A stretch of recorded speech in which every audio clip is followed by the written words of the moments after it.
You ever look around at your life and think, how the heck did I get here? Not in a bad way, though more like, wow, how'd I end up so lucky? That was me, most days at least. My name's Tom. I'm 45, an engineer living in San Diego. Born and raised here surfing before I could drive. Barbecues year-round, weekends at the beach. I met my wife Emily when I was 30, and she was 24. She was studying to be a teacher, and I was just finding my feet in a career that would turn into something pretty good.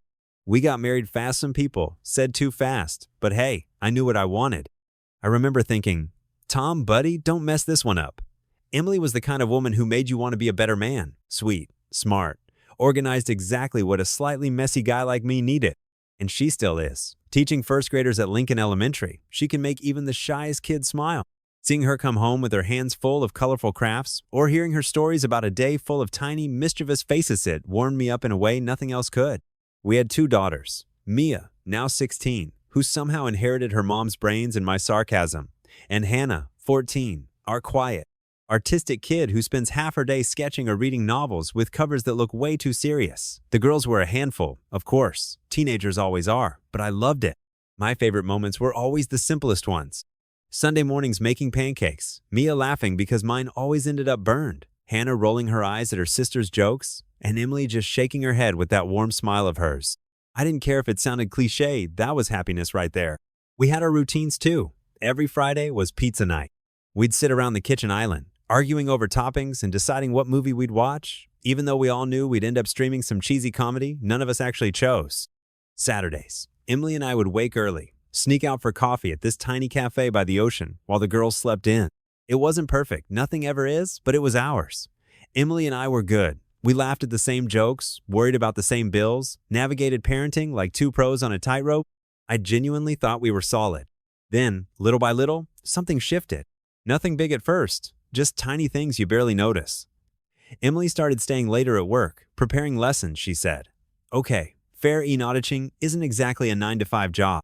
Then her phone started going on silent mode more often, and she'd always had a habit of leaving it on the counter or coffee table. Suddenly, it was always face down or tucked in her purse. It felt petty to even mention, so I kept quiet, told myself I was being paranoid, that I was letting stupid insecurities get the best of me. After all, this was Emily Steady, dependable, the heart of our little family. But once the idea took hold, it wouldn't let go. It kept nagging at me, small glances, little details I never would have thought twice about before, like how she started dressing up more for work. Nothing flashy, just little things, new earrings, nicer shoes, clothes that didn't seem quite teacher appropriate. I even joked about it once. Asked her if she'd started a new job interviewing somewhere I should know about. She laughed it off. Just trying to feel a little nicer, she said, waving me away. But her smile was quick, almost tense. Not quite the relaxed grin I'd known for so many years. Still, life rolled on. Mia joined the swim team. Hannah got obsessed with some book series I'd never heard of, and Emily and I juggled our busy schedules like always. On the surface, everything seemed normal, but beneath it, something felt off. It was like hearing a faint, unfamiliar noise in the background. You don't notice it right away, but once you do, it's all you can hear. Then, one night at dinner, Mia asked her mom if she'd be home early the next day. Emily paused, just a heartbeat too long. No, I have that thing, she said vaguely, glancing at me and then quickly away. Remember? The meeting. Mia shrugged, clearly unbothered, but my radar lit up instantly, because Emily never stumbled like that, never hesitated. Not about her schedules, anyway. After dinner, as Emily washed dishes and the girls argued upstairs over whose turn it was to feed the dog, I asked casually, "Hey, what was that meeting about again?" She kept scrubbing, shoulders tense. Just school stuff, nothing exciting. Her voice was light, but the set of her shoulders told me something else. I didn't push. I didn't even let myself think the worst. Not yet.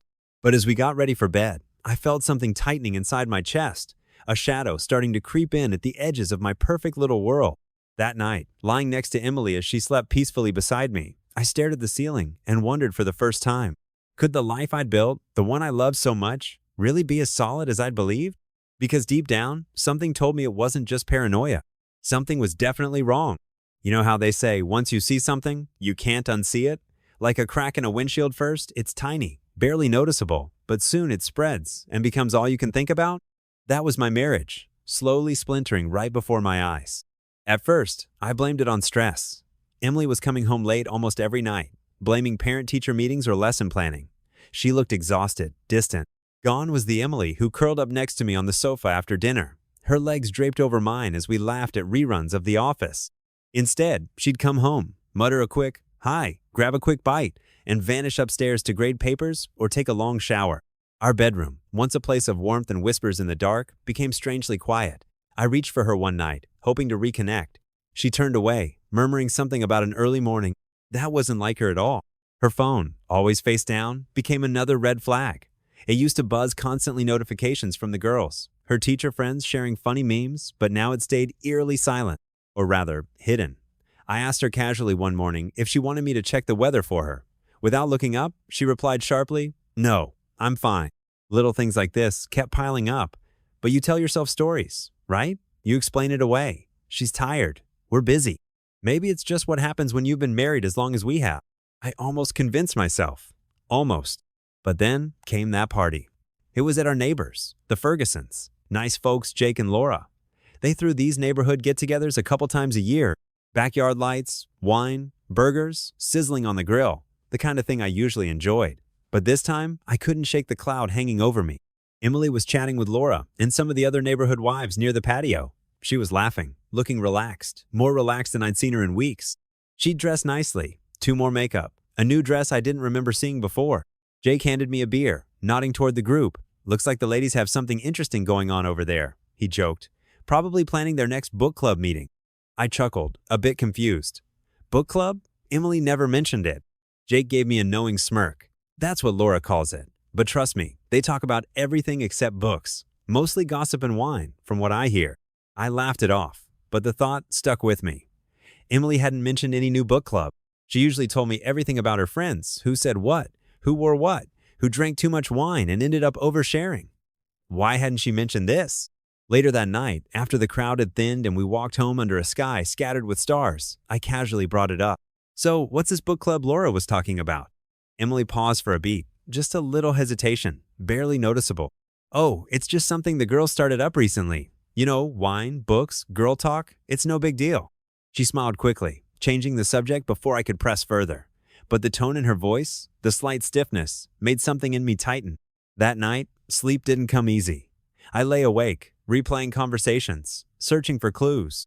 I stared at the ceiling fan turning slowly in the dark, feeling like I'd stumbled onto something I wasn't supposed to see. Over the next few weeks, the little cracks kept widening.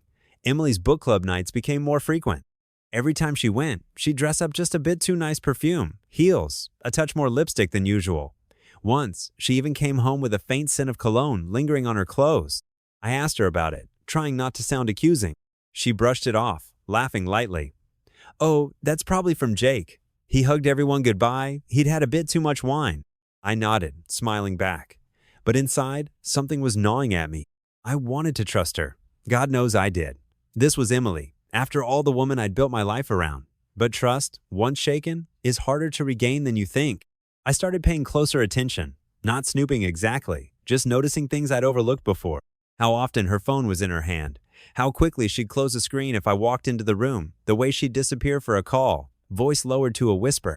One night, after another late return from her mysterious club, she came into our room quietly, thinking I was asleep. As she changed clothes in the dim light, I watched through half-closed eyes, my heart sinking. Her smile, secretive and soft, wasn't for me. She glanced at her phone, the glow lighting her face briefly before she quickly locked the screen and slipped into bed. That was when I knew I couldn't ignore it anymore. I didn't sleep after that. I lay there in the dark, my stomach knotted tight, staring into the shadows. Because, deep down, I understood one thing clearly. My life, the happy, solid, safe life I'd known, was starting to slip away. And I wasn't sure how, or if, I could hold on to it. If you've ever felt suspicion gnawing at your gut, you know exactly how exhausting it can be. It seeps into your bones, colors every conversation, twists every smile into a question mark. Emily kept going to her book club, though the books never seemed to get mentioned. She'd come home later each time, sometimes past midnight, looking a bit flushed, eyes bright from something that definitely wasn't Chardonnay and novels. I started to dread those nights. Still, I kept my mouth shut. Not because I was scared, but because I didn't have proof. Just a hunch, a nagging doubt. And you can't blow up a life of marriage over a gut feeling. But then, out of nowhere, proof started trickling in from places I never expected. One Saturday morning, I went golfing with my buddy, Chris. We'd been friends since college, trustworthy guy. No nonsense. The type who knew everybody in town. After a couple of holes, Chris cleared his throat awkwardly as we waited at the tee. "Listen, Tom," he said, hesitating. "There's something weird going on with some of the women around here." My grip tightened on the club. "Weird how?" Chris glanced around, like he was worried someone might overhear, even though we were alone on the fairway. "They've got this so-called book club. But from what I hear, it's definitely not about books." My heart sank. I tried to sound casual, but I could feel my throat tightening. "Okay, so what is it about?" He looked uncomfortable, shifting his weight from foot to foot. "I don't want to stir trouble, but rumor is they're renting some house just outside town, big place, gated, lots of privacy and hiring young guys to, well, entertain them." The air felt suddenly colder. I forced a chuckle, but it sounded hollow even to me. "You're joking, right?" Chris shook his head slowly. "Wish I was." Couple of the guys at the gym were talking about it. Their wives were invited. Some said yes, some said no, but it's real. I felt dizzy, like I'd been punched in the gut. "And you think Emily's part of it?" He hesitated, giving me a pitying look. "I don't know, man, but I've seen her name pop up when my wife gets messages from the group. Just figured you ought to know." I nodded, throat dry. The rest of the game was a blur. All I could think about was Emily's smiling face, those late-night returns, the smell of someone else's cologne. Could she really be involved in something like this? That night, as Emily prepared to leave for her club, I tried to act normal, keeping my voice steady. "So, what's the book tonight?" "Oh, some French thing," she said, barely meeting my eyes. "Jenna picked it, not really my taste, honestly." I nodded, pretending not to notice how vague she was. As she kissed my cheek goodbye quickly, perfunctorily I felt my stomach twist. As soon as she pulled out of the driveway, I grabbed my keys and followed. It felt ridiculous, like something from a cheap movie, but I needed answers. My hands shook on the wheel as I stayed far enough back, hoping she wouldn't notice. She drove toward the outskirts of San Diego, away from the city lights, into a more secluded area filled with trees and gated properties. She turned into a driveway hidden by tall hedges. The gates opened smoothly, closing swiftly behind her. From where I parked, I couldn't see inside clearly, but I noticed several cars already, their cars I recognized from the neighborhood. I parked nearby, turning off my lights, and just waited, feeling sick.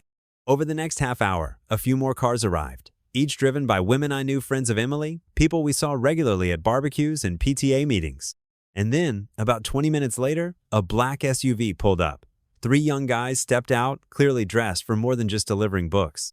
Muscular, sharp look, exactly the kind of guys hired to entertain bored housewives. I sat frozen, disbelief and anger burning through me.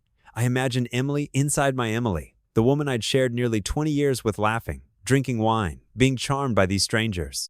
Did she actually participate, or did she just watch? Did it even matter? My hands shook as I pulled away, barely seeing the road ahead.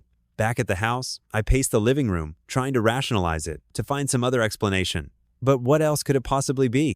When Emily finally returned home, just after midnight, she quietly let herself in, shoes in her hand. I watched her from the shadows, noticing her tousled hair, flushed cheeks, and eyes still glittering from whatever excitement she'd had. "Good night?" I asked softly, stepping out of the darkness.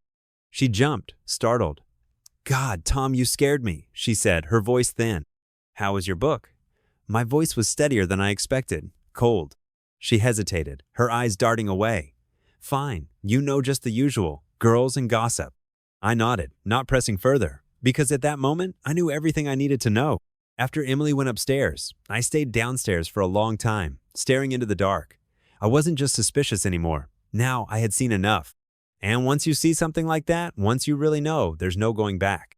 Our marriage was built on trust, and tonight, Emily had shattered it. The question now wasn't if my life was changing, but what I was going to do about it. There's something cruel about suspicion. It slowly eats you up until you're left hollow. But knowing the truth, seeing it clear as day, that's a whole different kind of pain. It hits like a hammer, crushing everything you thought you knew. I remember the exact night all my doubts turned into hard evidence. It was another book club night. Emily had been especially vague as she left, her outfit just a little too dressy, her perfume a touch too strong. She didn't meet my eyes as she walked out the door. "I'll see you later," she said quietly, avoiding my gaze. I nodded silently, watching her go, feeling the dread pooling in my gut. Hours ticked by like days. I paced around the house, my mind spinning. Mia and Hannah were out at a friend's house. Thank God I couldn't bear them seeing me like this, restless and uncertain. Around 1:30 a.m., Emily finally returned. I heard her keys in the lock and quietly moved to the top of the stairs. She entered softly, like a teenager sneaking home late. Her heels clicked quietly on the wooden floor. She didn't turn on the lights, probably hoping I'd already be asleep. But in the dim glow from the hallway lamp, I could see everything clearly. Her hair was disheveled, her lipstick smudged, her dress too short, too tight, something she'd never wear just for a casual night with friends. And when she passed below me, an unfamiliar, musky cologne drifted up, sharp and unmistakable. My heart pounded in my chest as anger and hurt boiled together. She slipped silently into our bedroom, shutting the door behind her. I stood frozen, my mind racing, knowing I couldn't just ignore it anymore. After she fell asleep, I crept downstairs, feeling like a stranger in my own home. Her purse sat innocently on the kitchen counter, hands shaking, feeling almost sick. I opened it. My fingers brushed past keys, makeup, tissues. Then I found a crumpled receipt hidden beneath her wallet. I unfolded it slowly, heart hammering. It was from some upscale hotel outside San Diego. Dinner for two, expensive wine, desserts definitely not something she'd shared with the girls at a casual get-together. I stared at it until the words blurred, my pulse roaring in my ears. I didn't sleep that night. I sat at the kitchen table until dawn, staring at that crumpled piece of paper, feeling like a man staring into a black hole. The next day, exhausted and hollow, I drove to the local coffee shop, hoping the familiar chaos of people rushing in and out might ground me somehow. I didn't want to go home. Not yet. Chris walked in a few minutes later, waving when he saw me. I must have looked awful, because concern flickered across his face instantly. "You all right, Tom?" he asked, pulling out a chair. "You look like you haven't slept in days." I hesitated, staring into my cold coffee, then slid the crumpled receipt across the table to him. He unfolded it, reading silently. When he looked up, his face was gray. "Damn, Tom," he said quietly. "This is exactly what I was afraid of." "So, you think I'm right?" My voice shook slightly. "She's definitely." Chris nodded slowly, his expression sympathetic. "There's no doubt, man. One of the guys at the gym his wife went once. She confirmed everything. That hotel, it's where they go after their club meetings." My stomach lurched, though I'd already known. Hearing it from someone else, someone objective, it felt even worse. "How the hell did this happen?" I asked almost to myself. "Emily, I trusted her. We had something good, something solid." Chris sighed, shaking his head. "People change, Tom. Or maybe they don't. Maybe it was always there, and we just didn't want to see it." I sat back, feeling utterly defeated. Chris clapped a hand on my shoulder gently. "Look, whatever you need, I'm here. Just say the word." I nodded, grateful but numb. After Chris left, I stayed at the coffee shop, nursing my cold cup, staring blankly at the wall until I felt calm enough to face Emily. When I finally returned home, Emily was sitting in the living room, grading papers, looking normal and serene as if nothing was wrong. She smiled at me briefly, but it didn't reach her eyes. "Hey," she said quietly, clearly sensing my tension. "Everything okay?" I stood in the doorway, unable to keep it in any longer. I held up the crumpled receipt, my voice tight and controlled. "Care to explain this?" She froze, the pen slipping from her fingers onto the carpet. Her eyes widened, and for a moment, there was silence heavy and deafening. "Tom, she began, her voice barely audible. "Don't," I cut her off, struggling to keep my voice steady. "Just tell me one thing. Why?" She didn't answer immediately. Her eyes filled with tears, but she looked down, unable to meet my gaze. Her silence was louder than any words could have been. In that moment, my heart broke completely. Everything we'd built to our family, our trust was crumbling right in front of me, and all she could do was stare at the floor. I turned away, not waiting for an explanation that wouldn't come. I knew all I needed to know. The proof was there, undeniable, irrefutable. Emily had betrayed me. The woman I'd spent nearly 2 decades loving had shattered my heart, and the worst part was, I knew this was only the beginning. Desperation makes you do things you never imagined you would. Things that feel wrong, even ugly, but when you're drowning, you'll grasp at anything to stay afloat, and by now, I was definitely drowning. After confronting Emily, things got weird at home. She swore that the receipt was innocent of misunderstanding, a group dinner with friends, but she could barely look me in the eye while she said it. I didn't buy it. I knew deep down the truth was darker. Still, I needed absolute certainty, something I couldn't question or deny later, something concrete. So, I turned to the one person I trusted, completely my oldest friend, Matt. We'd grown up together, surfed the same waves, knew each other's secrets and fears. We met at a local bar one evening. Over beers, I laid it all out: the late nights, the hotel receipt, the whispers around town. Matt listened quietly, his face unreadable. "So, what do you need from me, Tom?" he asked finally. My stomach twisted. Saying the words out loud felt insane, but I had no choice. "I need to know for sure. I need to see it clearly. I want you to test her." Matt's eyes widened slightly. "Test her? You mean, yeah, I interrupted, voice tight. I need you to flirt with her. Make it obvious. Ask her out. See if she goes for it. He sat back, stunned. Are you serious? Tom, that's a dangerous game. I know, I admitted, feeling sick. But I can't live like this. I can't move forward unless I have real proof. Matt hesitated for a long moment, but finally nodded slowly. All right, I'll do it, but I hope to God you're wrong. So do I said, though we both knew deep down I wasn't. We planned it carefully. Matt would accidentally run into Emily at a local cafe she frequented on Saturdays. He'd strike up a casual conversation, flirt gently, then push just enough to see if she'd take the bait. It was simple, straightforward, and it terrified me. The morning of the test, I felt sick to my stomach. I waited nearby, my heart pounding as I watched Emily settle into her favorite table outside the cafe. She sipped her coffee, completely unaware of what was coming. Matt arrived a few minutes later, perfectly on cue. He pretended surprise, smiled warmly, and asked to join her. From my spot across the street, hidden in my car, I watched their conversation unfold, body tense with anxiety. At first, Emily seemed hesitant, polite, but cautious. I almost felt relief, hopeful that she might shut him down quickly. But as the minutes passed, her posture changed. She leaned in, smiling more, laughing at something he said. I gripped the steering wheel tighter, heart sinking with every flirtatious glance she sent his way. Then came the moment I dreaded most. Matt touched her hand briefly, casually, testing the waters. Emily didn't pull away. Instead, she smiled shyly, cheeks flushed, clearly intrigued. I felt the air rush out of me like I'd been punched. After a few more agonizing moments, Matt stood, waved goodbye, and walked away. As he passed my car, he shot me a grim look, shaking his head slightly. Later that night, Matt came over to the house. Emily was out with the girls, giving us privacy to talk. He sank heavily onto the couch, avoiding my gaze. I'm so sorry, man, he said quietly. I really hoped she'd shut me down immediately. But she didn't, I finished for him bitterly. He shook his head slowly, eyes filled with regret. She didn't. In fact, she agreed to meet me again next week, alone. I sat down hard, feeling utterly defeated. Hearing it from Matt, someone I trusted implicitly, was far worse than I'd imagined. Matt sighed deeply, looking at me with genuine pain in his eyes. Tom, you know what this means. Yeah, I replied numbly, staring blankly at the floor. It's over. He reached out, gripping my shoulder tightly. I'm sorry you had to find out like this. I wish I could have done more. You did enough, I said softly. You did what I asked. You showed me the truth. After Matt left, I sat alone in the darkened living room, the silence suffocating. All the memories of our life together, the laughter, the intimacy, the quiet moments of trust, seemed suddenly hollow, meaningless. Eventually, Emily came home, laughing lightly with Mia and Hannah as they walked through the door. The sound of her happiness felt like salt rubbed into an open wound. I didn't confront her, not yet. Instead, I watched silently as she went upstairs, completely unaware that I'd finally uncovered her betrayal. That night, lying awake beside her, I felt empty. I knew, beyond any doubt, that our marriage was finished. Emily had crossed a line we could never walk back from. But strangely, beneath all the hurt, anger, and humiliation, there was also a kind of relief. Because now, at least, the uncertainty was gone. Now I had clarity. The painful truth stared me squarely in the face.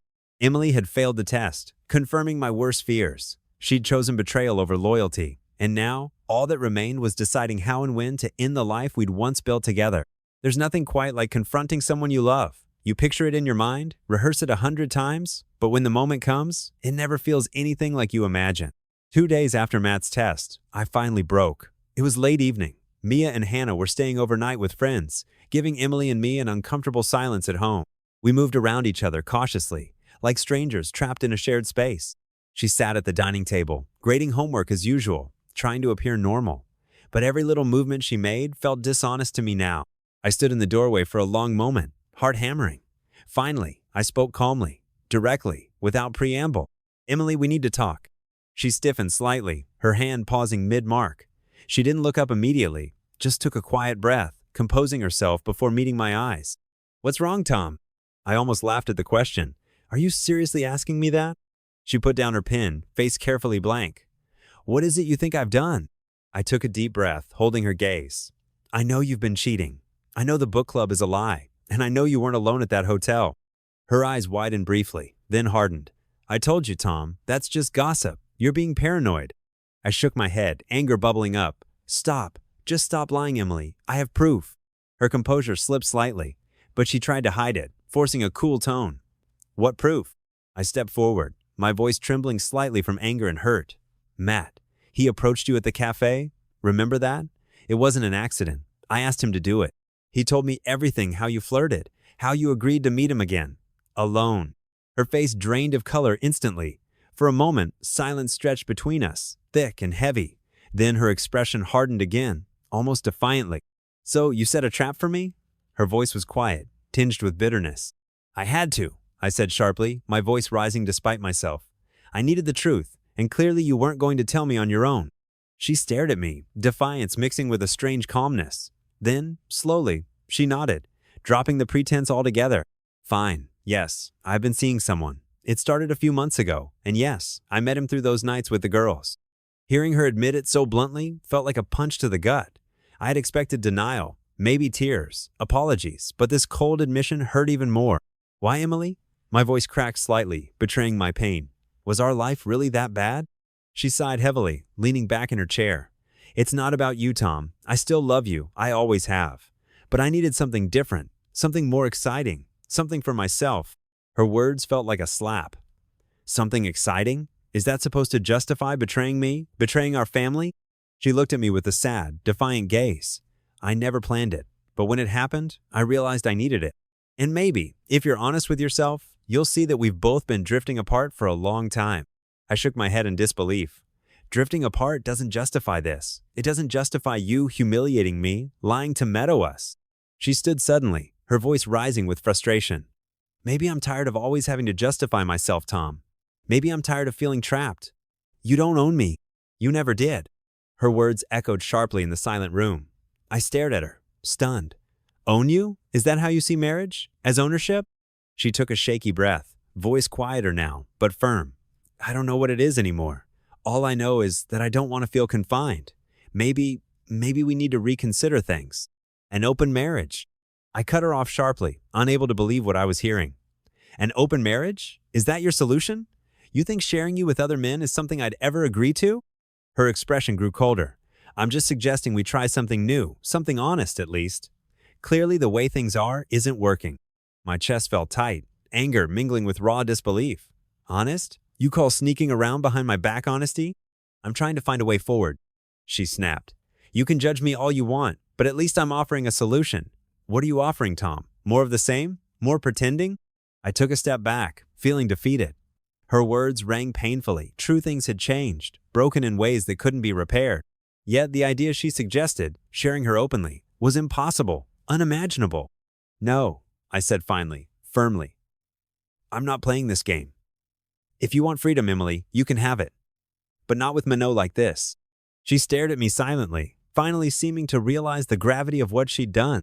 Her shoulders sagged slightly, eyes glistening. So that's it?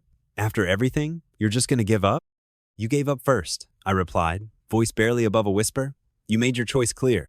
She didn't respond, looking down, finally breaking eye contact. The silence stretched painfully until I turned away, unable to face her any longer. In that moment, standing in the darkening kitchen, I knew our marriage or family had fractured beyond repair. The woman I'd spent nearly half my life loving had chosen another path, a path without me. Now, all that remained was figuring out how to piece together the shattered parts of my life, knowing nothing would ever be the same again.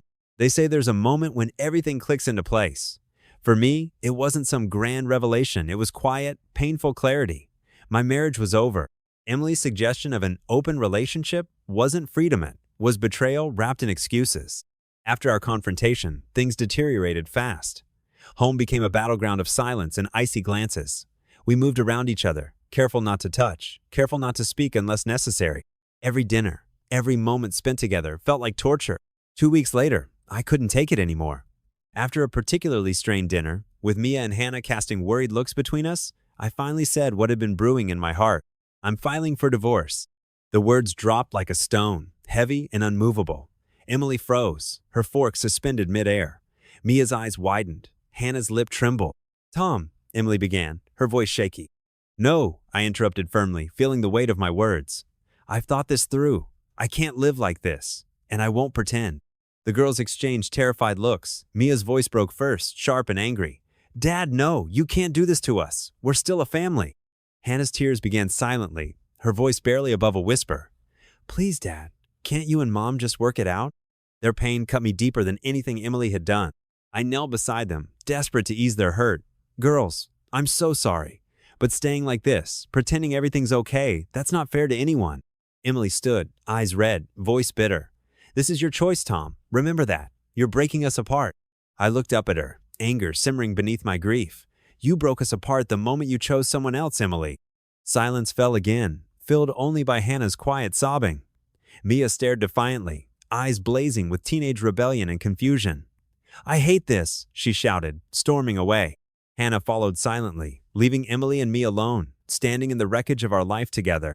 Days passed in an unbearable haze. Mia and Hannah avoided me, locking themselves in their rooms, making their hurt painfully clear.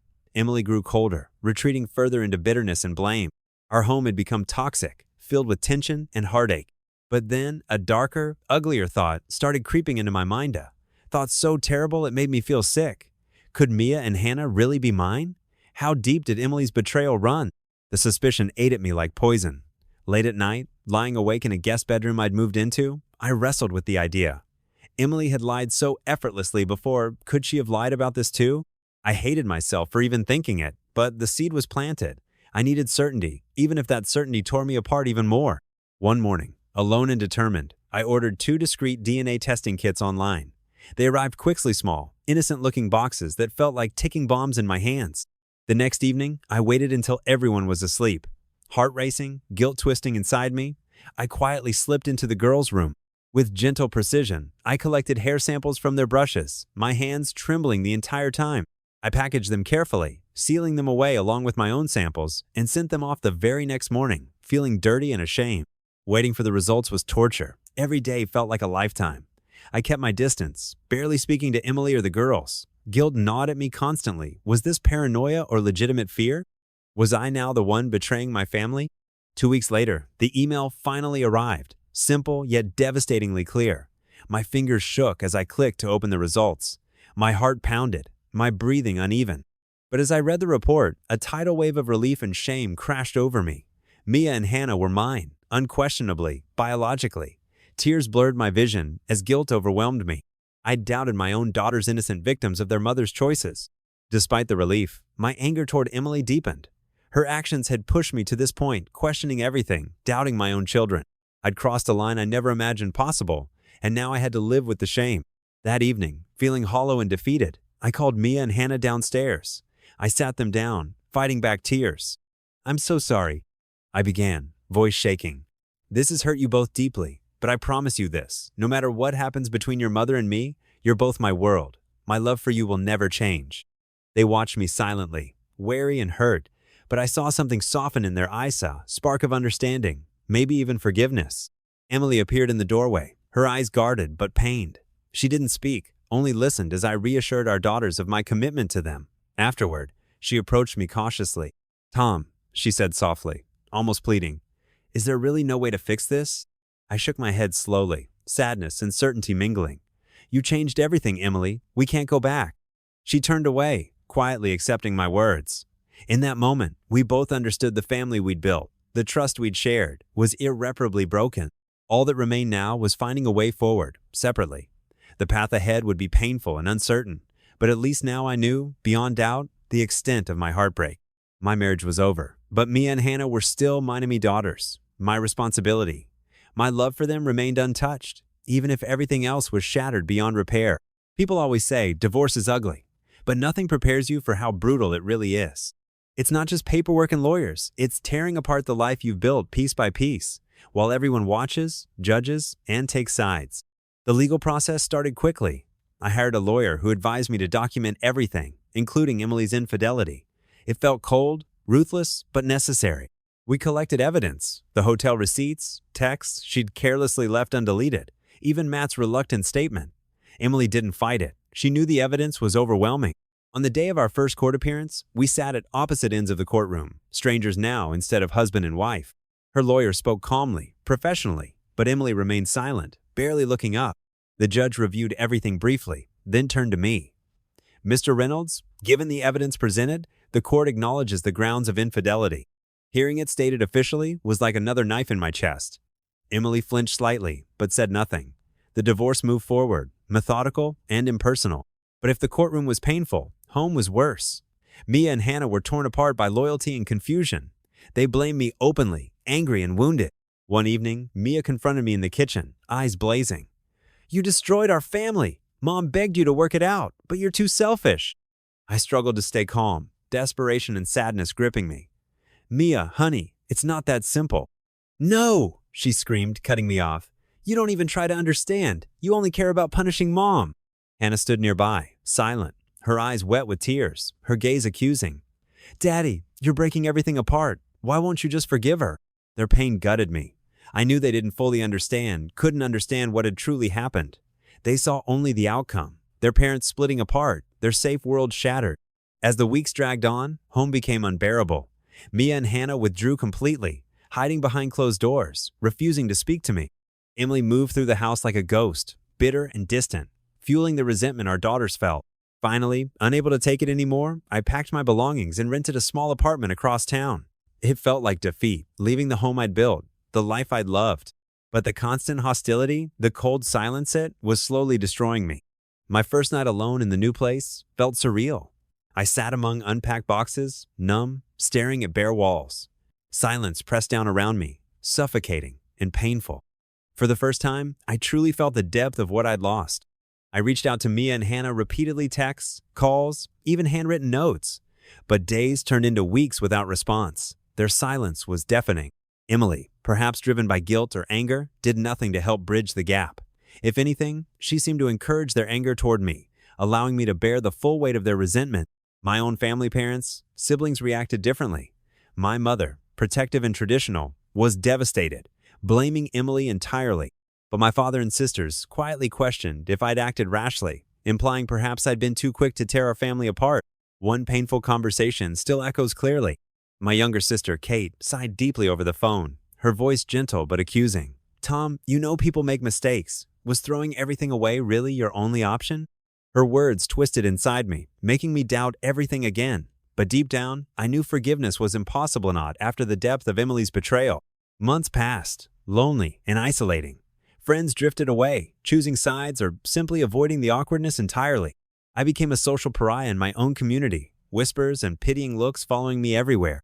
Through it all, my greatest pain remained my daughter's silence. Missing birthdays, dinners, family traditions was agony.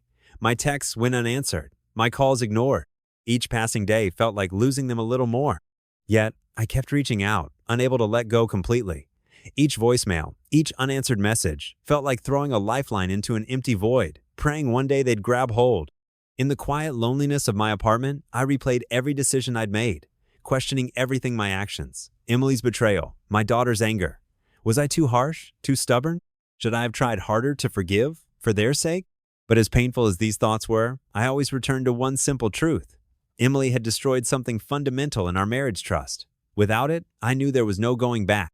As the months rolled by, the official divorce became final. Another cold document stating the end of what had once been my entire world. The house, now empty of my presence, felt alien when I drove past it.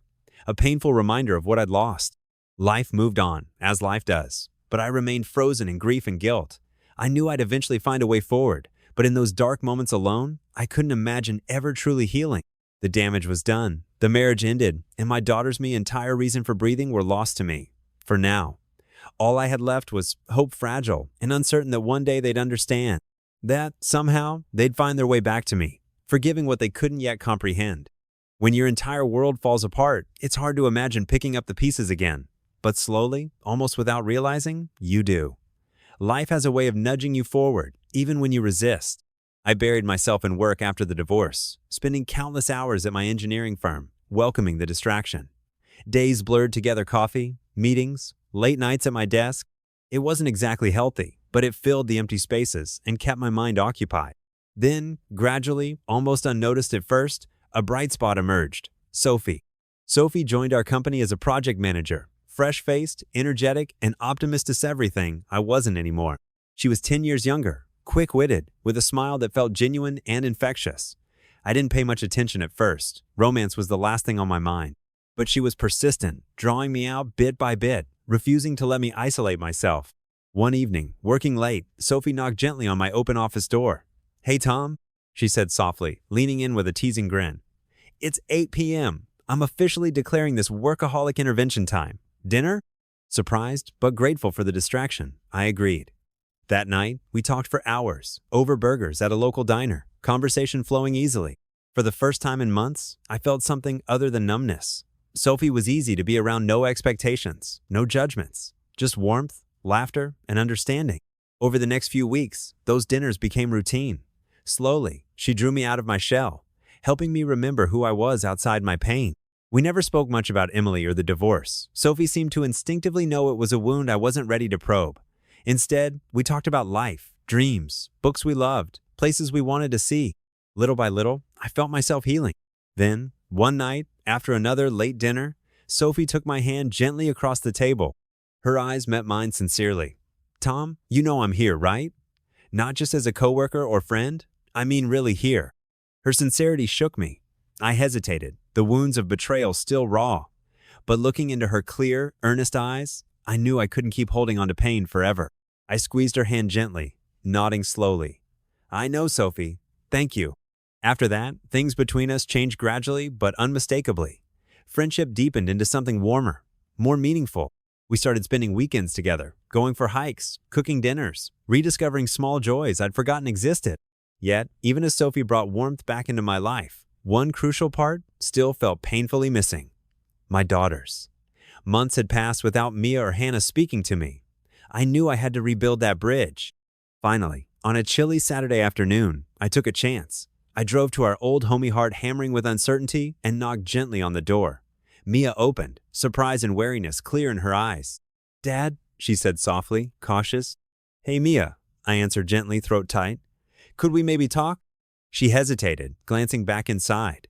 But then, to my relief, she nodded and stepped outside, closing the door behind her. "I'm so sorry, Mia," I began quietly, voice shaking slightly. "For everything, for the pain, for how it ended, but mostly for hurting you and Hannah." Her eyes softened slightly, guarded but listening. "We miss you, Dad," she finally admitted, voice quiet. "But you hurt us too. Leaving, it felt like you didn't want us either." I felt a stab of guilt and grief.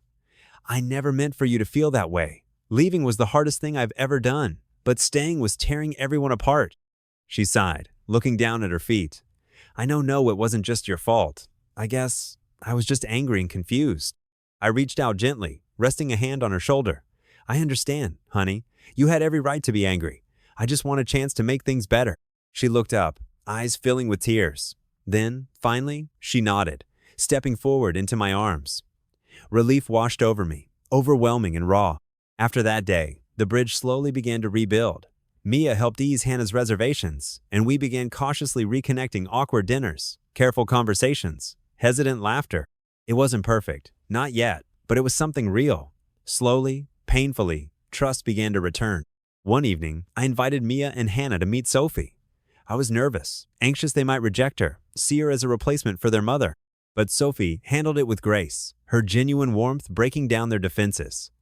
Soon, the girls relaxed, sharing stories and laughter over dinner.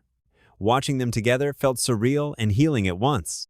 After dinner, Mia pulled me aside, whispering softly, "She's really nice, Dad. I'm glad you're not alone anymore." Those simple words meant everything. Months passed, and gradually, happiness began returning to my life. Sophie's presence, her support, and understanding allowed me to heal wounds I'd thought permanent. My daughters, slowly forgiving, brought joy back into my heart. One lazy Sunday, Sophie curled up beside me on the couch, asked gently, "Do you think this is your second chance?" I looked at her bright eyes, her warmth, her kindness, and felt hope stir inside me again. "Maybe," I said quietly. "Maybe it is."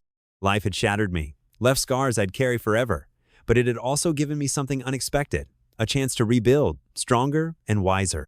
With Sophie by my side and my daughters slowly returning to me, I finally felt ready to move forward towards something new, something brighter. The storm had passed. Now, finally, it was time to begin again. The final court date came and went without ceremony. Just a signature, a few dry statements, and that was it. 19 years of marriage reduced to a couple of pages, stamped and filed away. Emily didn't say much in the courtroom. Neither did I. When we walked out into the sunlight, it felt like stepping into a new world. One I didn't ask for. One I never imagined, but one I was finally ready to face. Sophie was waiting for me outside. She didn't say anything right away, just took my hand in hers and gave it a small, firm squeeze. That simple gesture said more than any words could have. I wasn't walking out of that courthouse alone. After the divorce, Sophie and I grew closer, not in some whirlwind, rebound kind of way. This was quieter, steadier, real. She had a calm about her that helped balance the wreckage I was still sorting through. And it wasn't just her. Sophie had a son, Ethan, 7 years old, full of energy and imagination. The kind of kid who wears superhero capes to the grocery store and thinks ketchup is a food group. First time I met him, he looked at me suspiciously, then asked if I could beat up Spider-Man. I said no, but I could probably fix his Wi-Fi. That earned me a smile. Over time, we became something that started to resemble a family. Not the one I thought I'd have, but something real, something worth holding on to. Mornings with Ethan, school lunches, weekends at the park. It was simple, but it mattered. It grounded me in the present. And slowly, carefully, Mia and Hannah started to come back into my life too. It wasn't instant. The pain between us didn't just vanish because I showed up with a smile and a new girlfriend. But the more time we spent together, the more they saw that I hadn't walked away from them. I just stepped out of something that was already broken. We started meeting for dinners. At first, it was awkward. Lots of pauses, lots of sidelong glances. But then the conversations got easier. We talked about school, movies, even joked a little. They asked about Sophie, about Ethan. They didn't always love the answers, but they listened. And I listened to them. One night, after Mia came over for dinner at my apartment, she lingered in the kitchen while Sophie and Ethan watched a cartoon in the living room. "I was really mad at you," she said quietly, "for a long time." "I know," I said. "You had every right." She looked down at her hands. "But I get it now. I think Mom does too." I nodded, unsure what to say. Then she added, "Sophie's good for you. You seem lighter." That one hit me, because I hadn't realized it until she said it, but she was right. A few weeks later, I got a text from Emily. Simple. No drama. "Tom, I'm sorry for everything. I didn't realize what I was destroying until it was already gone. If there's any part of you that can forgive me, I'd like to talk." I sat with that message for a long time. And eventually, I replied, "I forgive you, but I've moved on. I hope you can too." It wasn't bitter. It wasn't angry. Just honest. We had history. We had children. But we no longer had a future. That chapter had closed, and I wasn't going back. Nowadays, life looks different than I ever pictured, but it's good. Sophie and I share a home now. Ethan's turned me into a surprisingly competent Lego builder and unofficial bedtime storyteller. The girls visit often. We cook, laugh, fight over movie choices, just like we used to. And every now and then, I catch myself smiling at nothing in particular. A moment of peace, a spark of joy. The weight is still there, but it's lighter now, bearable. What I've learned is this. Life breaks you sometimes. People let you down. Trust gets shattered. But that doesn't mean happiness is gone forever. Sometimes it's just waiting in a different shape, in a different place, with different people. No, this isn't the life I imagined, but it's mine. And for the first time in a long time, I'm exactly where I'm supposed to be.